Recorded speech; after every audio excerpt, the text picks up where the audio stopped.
आप इमरान खान के केसेस से अलग हो जाए, हमारी फैमिली आपसे रिक्वेस्ट कर सकती है। और मैं चाहूंगी कि वो इज्जत से अपनी नौकरी जब ये छोड़कर जाएं तो एक बाइज्जत तरीके से अपना अच्छा नाम छोड़कर जाएं। काजी फायज ईसा साहब के सामने जाना चाहते हैं और अपना मौक़िफ़ पेश करना चाहते हैं। हमने देखा कि जजेस उनको धमकियां देते हैं कि हम आपका लाइसेंस कैंसिल करवा देंगे। $190 मिलियन सुप्रीम कोर्ट के पास हैं। क्या इन्होंने चोरी के पैसे रिसीव किए हैं? नो।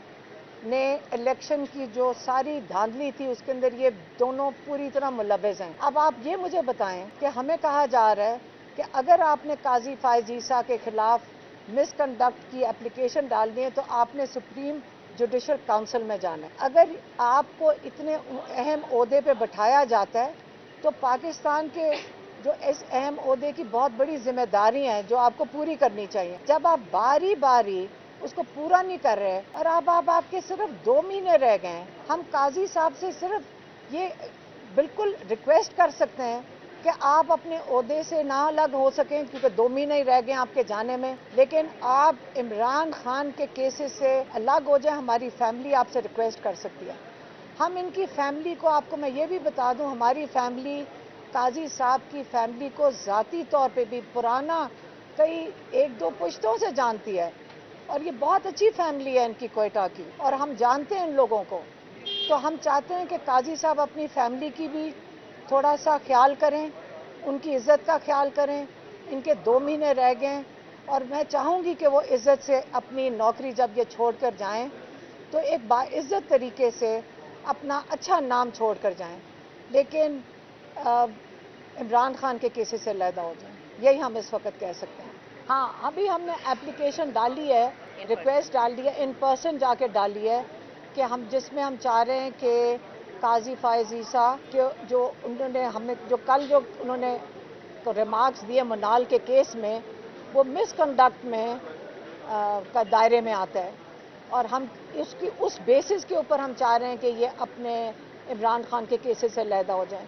अब हम चाह रहे हैं कि काजी फायज ईसा हमें जल्द बुला लें। अभी एप्लीकेशन डाली, हम इधर ही हैं, अगर आज ही बुला लें, लेकिन वो कह रहे हैं कि आज शायद मुश्किल हो, लेकिन हम मंडे को भी हाजिर हो जाएंगे। लेकिन हम काजी फायज ईसा साहब के सामने जाना चाहते हैं और अपना मौक़िफ़ पेश करना चाहते हैं। तो अब हम जाना चाहते हैं काजी फायज ईसा के सामने, हम उनको बताना चाहते हैं कि एटलीस्ट अपने जो रिमार्क्स हैं उनको विड्रॉ कर लें, क्योंकि आपने हमारा जो केस लगा हुआ है इमरान खान का, जो जेल में बैठे हैं, जो आके अपने आप को यहाँ नहीं पेश कर सकते, आपने उनके केस के ऊपर सेंटेंस उनको सुना दिया है और आपके अब जज जो वहाँ बैठा हुआ है, सेशन जज जो जूनियर है, वो उससे तो सिर्फ कार्रवाई पूरी करनी है ना।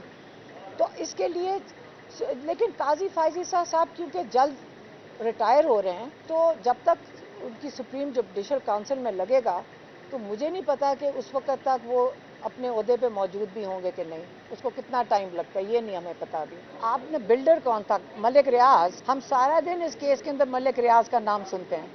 ये जो सारा केस क्या है इमरान खान के ऊपर, क्या है कि जो अलकादिर यूनिवर्सिटी, जो चैरिटी यूनिवर्सिटी है, वो मलिक रियाज को फ़ायदा पहुँचाने के लिए किया गया। यही है ना सारा केस, जिसकी बना पे उन्होंने एक चैरिटी का कॉलेज बना दिया। तो आप तो मलिक रियाज तो काजी फायज ईसा ने क्या कहा है?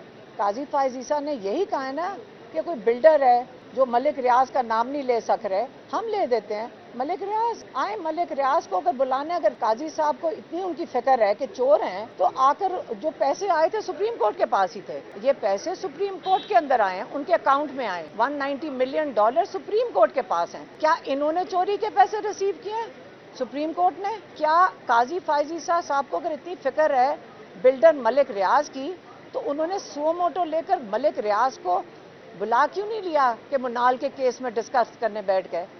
बुलाएं मलिक रियाज को। हम आए हैं अपने भाई के केस के लिए, पीटीआई बिल्कुल जिम्मेदारी उठा रही है और इस वक्त वो भी केस में गए हैं, हम उसके लिए भी रिक्रूजल का ये खत डाल रहे हैं।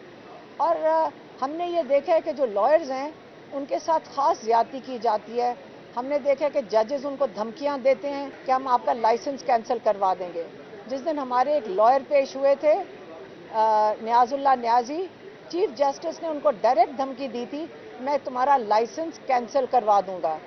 अब ये काम तो नहीं बनता कि चीफ जस्टिस वहाँ खड़े होकर धमकियां देने लग जाए हमारे लॉयर्स को। तो इसलिए हम आ गए, आप हमें धमकी दे दें لیکن لائرز ہماروں کا رسپانسبلٹی ہے، انہوں نے پوری کرنی ہے کورٹ میں جا کر. ان کے پاس کیسز ختم ہو گئے ہیں. اب اگر یہ اپنے فوجیوں کو اریسٹ کرنا شروع کر دیں تو میرے حالات پھر بہت ہی خراب ہو گئے ہیں کہ ان کو اریسٹ کرنا پڑا عمران خان کے ساتھ لنک کرنے کے لیے. دیکھیں جنرل فیض ہیڈ کر رہے تھے آئی ایس آئی کو، کور کمانڈر رہ چکے ہیں، فوج کا حصہ ہیں، ٹھیک ہے. تو فوج کے اندر رہنے میں آج آپ کہہ رہے ہیں کہ ان کا عمران خان سے تو ان کو بالکل تعلق ہر فوجی سے تھا جب وہ پرائم منسٹر تھے. یہ ان کے عہدوں سے تعلق تھا، وہ پرائم منسٹر کا ہوتا ہے. اگر اطاعت تارڑ کو